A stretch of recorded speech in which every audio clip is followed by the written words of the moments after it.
40 anos, um grupo de pesquisadores se dedica a visitar as mesmas áreas de floresta intacta em lugares remotos da Amazônia. A cada expedição, eles recorrem à rede de captura, tiram as medidas, anilham e devolvem as aves na natureza. A pesquisa de longo prazo revela dados consistentes que ligam alterações nas aves da região com as mudanças climáticas. –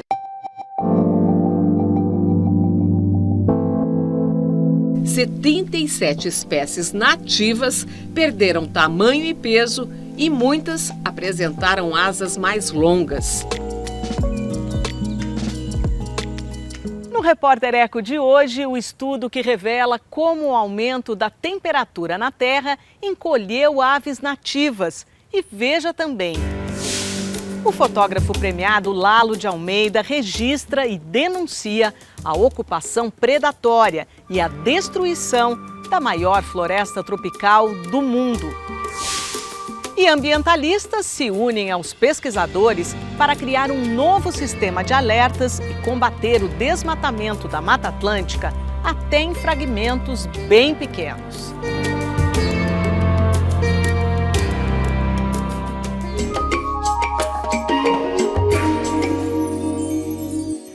Mais de 70% dos brasileiros vivem em áreas de Mata Atlântica. Para monitorar o bioma, a Fundação SOS Mata Atlântica e pesquisadores criaram um novo sistema de alertas de desmatamentos com imagens de satélites, capaz de detectar com precisão até os cortes de pequenas áreas de floresta. A Mata Atlântica é um dos biomas mais ricos em espécies de animais e plantas. E um dos mais ameaçados. A necessidade de proteger a floresta envolve também a qualidade de vida dos seres humanos. Mais de 70% dos brasileiros habitam áreas onde ela está presente. Os fragmentos dela garantem serviços ambientais essenciais. A água que a gente bebe, a água que abastece as nossas indústrias, que irriga a nossa agricultura, e a água que vai para as nossas represas e reservatórios, que gera eletricidade, uma energia limpa. Quando a gente planta a árvore, a gente está sequestrando o carbono da atmosfera e diminuindo o efeito das mudanças climáticas. Uma nova tentativa de conter o desmatamento da Mata Atlântica. A partir da análise de imagens de satélites, são lançados alertas mensais quando pequenos pedaços da floresta são cortados. Eles são divulgados por meio da plataforma Map Biomas e servem para alertar a fiscalização. Mas, para que isso funcione na tentativa de proteger o bioma, é preciso que municípios, estados e o governo federal assumam as suas responsabilidades na fiscalização, punindo os desmatadores. Com esse novo sistema de monitoramento, a gente está enxergando desmatamentos de 3.000 metros quadrados, ou 1/3 de hectare, que é mais ou menos 1/3 de um campo de futebol. Até antes desse sistema existir, a gente monitorava na Mata Atlântica desmatamentos de 3 hectares, que são 30.000 metros quadrados ou 3 campos de futebol. Infelizmente, os proprietários de terra, que não respeitam a lei, aprenderam que a gente enxergava desmatamentos de 3 hectares e passaram a fazer desmatamentos pequenos, menores, uma pontinha de uma floresta, uma borda de uma mata. Esse drible agora não é mais possível, a gente consegue enxergar pequenos desmatamentos, mas a gente não consegue enxergar durante o desmatamento ainda. Em 90% dos casos, a derrubada da Mata Atlântica ocorre para abertura de áreas para agricultura ou criação de gado. Mas os cortes motivados pela especulação imobiliária nas cidades também crescem e preocupam. Na bacia do Tietê, a gente pegou um padrão que 1/3, quase 30% dos alertas são em área urbana, principalmente aí em volta das cidades, onde a gente está perdendo floresta para colocar prédios, infraestrutura, enfim, coisas que fazem parte das cidades. O que a gente está perdendo? Matas que foram regeneradas ou florestas que são aquelas quase primárias, que têm árvores muito antigas? O desmatamento na Mata Atlântica ele ainda acontece nos nossos fragmentos mais antigos, nas nossas florestas aí remanescentes, mas hoje ele acontece com muita intensidade também nas florestas jovens, que são as crianças ou os bebês da Mata Atlântica, o que deixa uma grande preocupação sobre o futuro da Mata Atlântica. A gente está ainda cortando o pai, a mãe, o avô e a avó, e ainda está também desmatando e cortando as crianças da próxima geração da Mata Atlântica. A gente tem uma lei específica para a proteção desse bioma. Não tem ajudado a evitar esse desmatamento. O que está acontecendo? A gente tem um movimento em alguns estados, né? Santa Catarina é clássico, né? Tanto na Assembleia Legislativa quanto no governo estadual, que tenta derrubar a lei da Mata Atlântica e permitir que tenha muitos desmatamentos muito maiores. O desmatamento diminuiu muito depois do processo de elaboração da lei da Mata Atlântica, mas infelizmente ela ainda não é suficiente e é desrespeitada.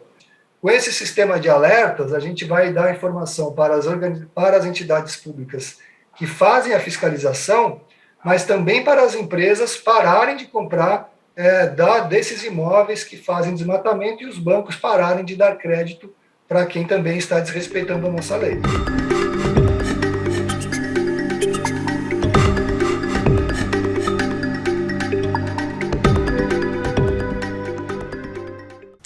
E agora as notícias socioambientais em destaque. Relatório sobre mudanças climáticas e impactos na saúde humana traz propostas para mitigar o problema nas Américas. O documento da Rede Interamericana de Academias de Ciências propõe a colaboração entre sistemas de saúde dos países e combate às desigualdades sociais, como ações para enfrentar os efeitos do aquecimento global. Grupo de artistas liderado pelo cantor e compositor Caetano Veloso, mais de 200 ONGs ambientalistas, representantes de movimentos sociais e dos povos indígenas, fazem grande manifestação em Brasília contra o chamado Pacote da Destruição. O Ato pela Terra foi um protesto contra os projetos de lei apoiados pelo governo Jair Bolsonaro que vão causar graves retrocessos socioambientais. Entre eles, o PL que permite a mineração em terras indígenas, o que facilita a aprovação de agrotóxicos e o que flexibiliza regras do licenciamento ambiental. Os artistas foram recebidos pelos ministros do Supremo Tribunal Federal. Depois, Caetano Veloso entregou ao presidente do Senado, Rodrigo Pacheco, manifesto contra os projetos polêmicos que tramitam no Congresso. O país vive hoje sua maior encruzilhada ambiental desde a redemocratização. O desmatamento na Amazônia saiu do controle. A violência contra os indígenas e outros povos tradicionais aumentou. E as proteções sociais e ambientais construídas nos últimos 40 anos vêm sendo solapadas. Se aprovadas, essas proposições poderão facilitar o desmatamento, permitir a mineração e o garimpo em terras indígenas e desproteger a floresta contra a grilagem e os criminosos. O Ato pela Terra foi encerrado com show dos artistas em frente ao Congresso Nacional. Minutos após o protesto e passando por cima do apelo dos manifestantes, a Câmara, sob o comando do deputado Arthur Lira, aprovou o requerimento de urgência do projeto de lei que libera o garimpo em terras indígenas, incluindo áreas habitadas por povos isolados. Em vitória do movimento indígena e derrota do governo Bolsonaro, a segunda turma do Supremo Tribunal Federal negou o pedido do município de São Félix do Xingu, no Pará, para anular o decreto de homologação da terra Apitereua, do povo Paracanã. O STF ainda não decidiu sobre a retirada de invasores da área indígena. Em São Paulo, o Itaú Cultural apresenta a exposição Amazônia, o processo de criação de Sebastião Salgado. A mostra reúne fotos da produtora e curadora da exposição no Sesc Pompeia, Lélia Vanik Salgado, do jornalista Leão Serva, diretor de jornalismo da TV Cultura, e do fotógrafo Everton Balardim. Durante 7 anos, eles registraram as viagens do fotógrafo e o convívio com os povos indígenas. A exposição fica até 29 de maio no Itaú Cultural da Avenida Paulista. A entrada é gratuita. Continue com a gente para ver daqui a pouquinho aqui no Repórter Eco. A imagem em defesa da floresta. O premiado fotógrafo Lalo de Almeida dedica parte da carreira ao registro da ocupação predatória que ameaça a Amazônia e os povos indígenas que vivem ali.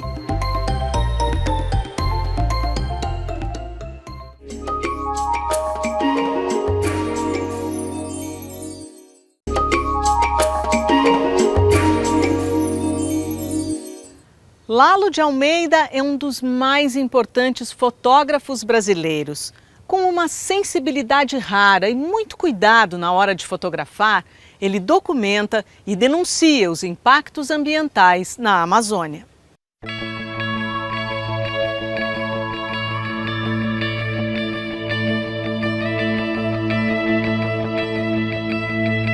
Lalo de Almeida começou a fotografar aos 20 anos. As primeiras imagens foram feitas durante as aulas de campo do curso de Geologia, que abandonou para estudar fotografia na Itália.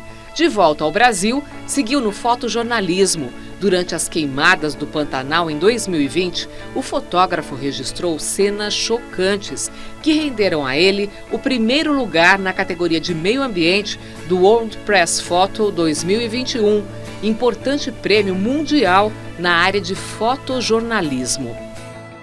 E na última vez que a gente foi ali para a região da Serra do Amolar, a gente pegou talvez o incêndio mais feroz que eu vi, que foi um incêndio numa fazenda, uma fazenda que inclusive é quase toda dedicada à preservação, e o fogo passou com tanta intensidade naquela região que quando no dia seguinte que a gente visitou essa área queimada, depois do fogo, que durante o fogo a gente não conseguiu nem sair da sede da fazenda.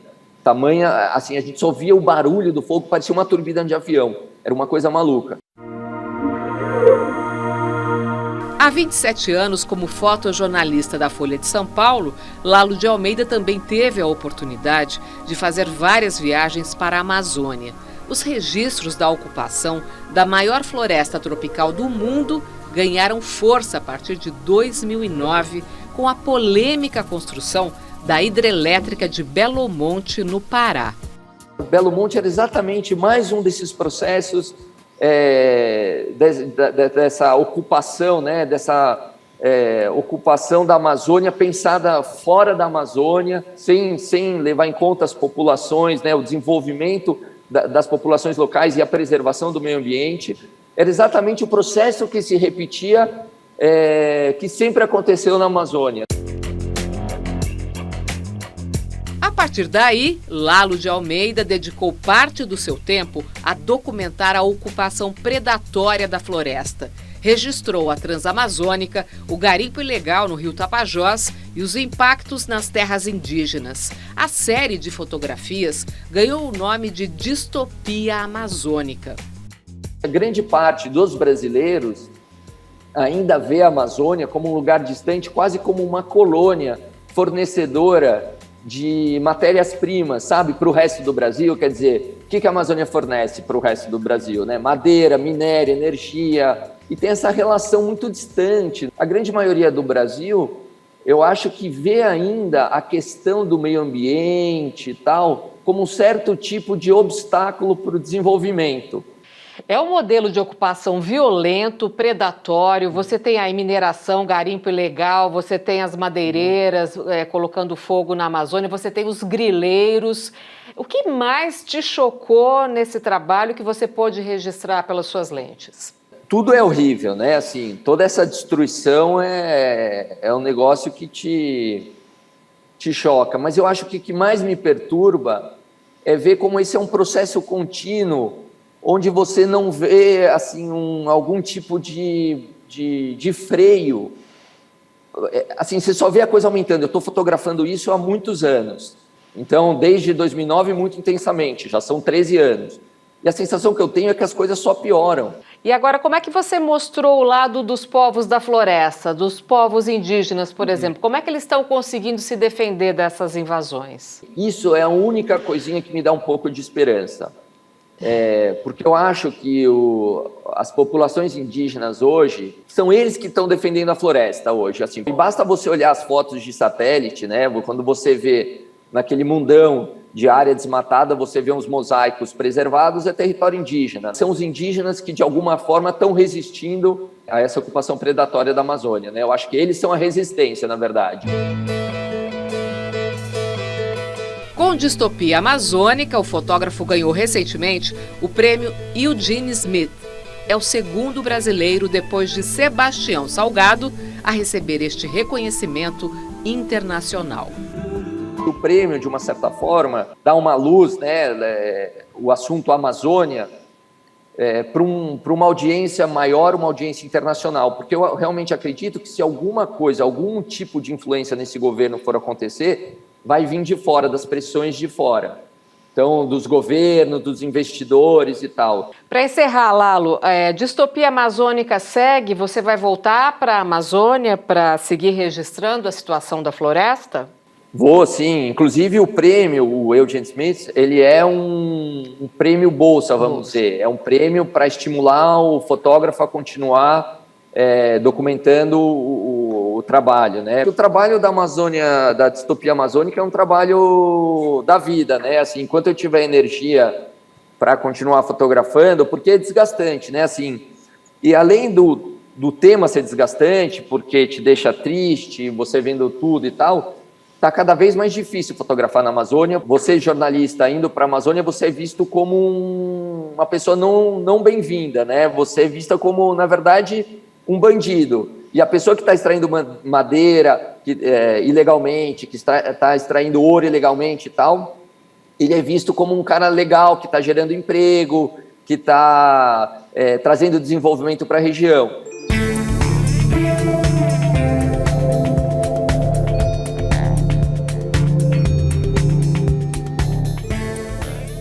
E vamos juntos ver a seguir aqui no Repórter Eco.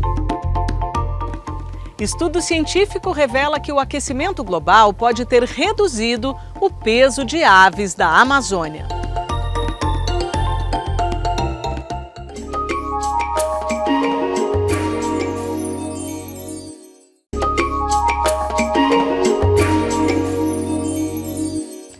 As mudanças climáticas intensificadas pelas ações humanas afetam a vida na Terra. Recentemente, os cientistas descobriram que o aquecimento global diminuiu o tamanho e o peso e alongou as asas de aves nativas da Amazônia, mesmo em lugares quase intactos da floresta.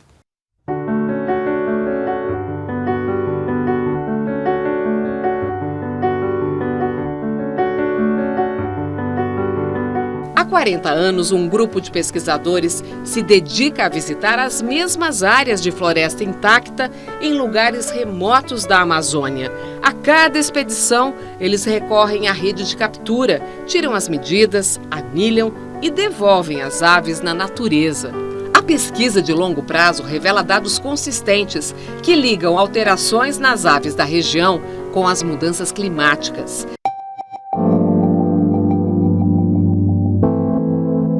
77 espécies nativas perderam tamanho e peso e muitas apresentaram asas mais longas. Isso está ligado com as alterações climáticas durante essa época também, principalmente com épocas secas e mais quentes. Philip Stauffer, especialista em insetos e professor da Universidade de Louisiana, nos Estados Unidos, é quem hoje conduz a pesquisa e é também um dos autores do trabalho publicado em revista científica. Segundo ele, as mudanças foram observadas a partir dos anos 1980. A gente não sabe como foi feito isso no lado genético. Ser menor em peso indica que é mais fácil voar e também que é mais fácil tirar calor. quando a ave está quente. E com asas mais longas, também é mais fácil voar com mais eficiência. Quanto essas aves perderam de peso ou tamanho nesses anos? Mais ou menos na área de 2% cada década. Então, eles, durante essa época de 40 anos, eles estão chegando em 10% de diferença. O professor Philip Stauffer cita o Irapuru como exemplo do que está acontecendo. Já sabemos, por outros dados, que a abundância dessa espécie está menor agora do que era. E com esse estudo também sabemos que o corpo é mais ou menos padrão, 10% redução de peso e 10% aumentação de asa.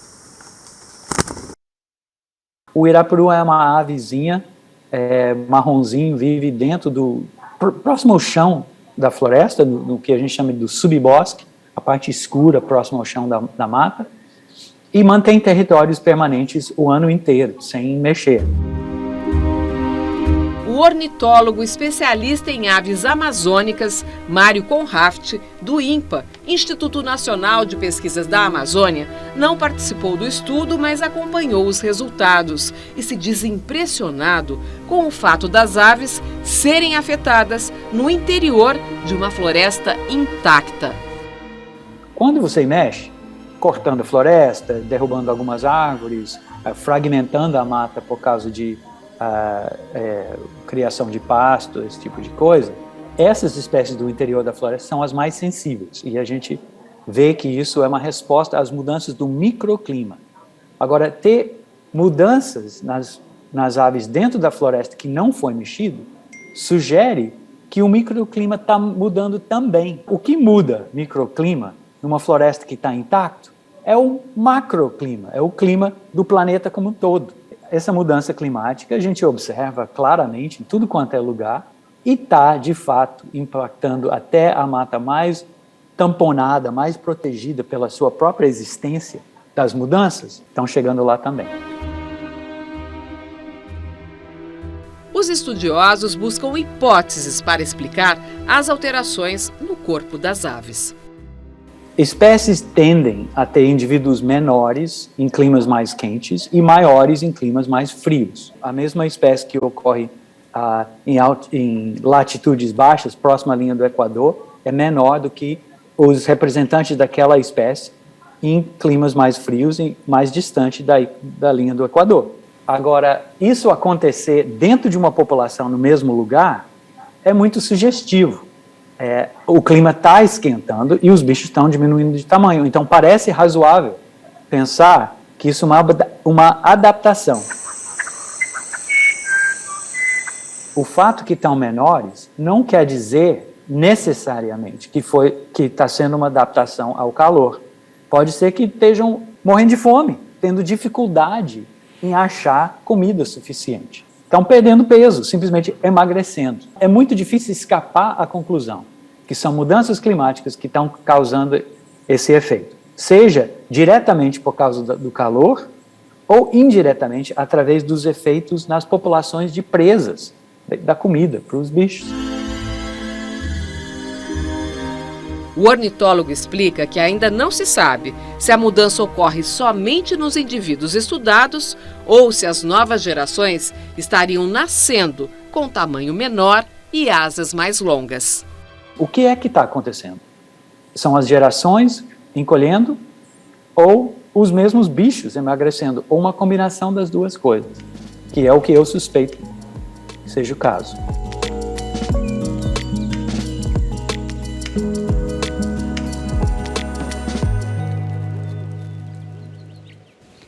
Olha, mais uma vez a gente vê os impactos das mudanças climáticas nos seres vivos, o que indica que as nossas formas de produzir e de consumir não andam muito bem, não. O bonito disso é a tentativa de adaptação das aves, uma prova que a vida sempre tenta encontrar novas formas de continuar existindo. O Repórter Eco fica por aqui, mas já já a gente se encontra de novo trazendo o melhor dos temas socioambientais, especialmente para você.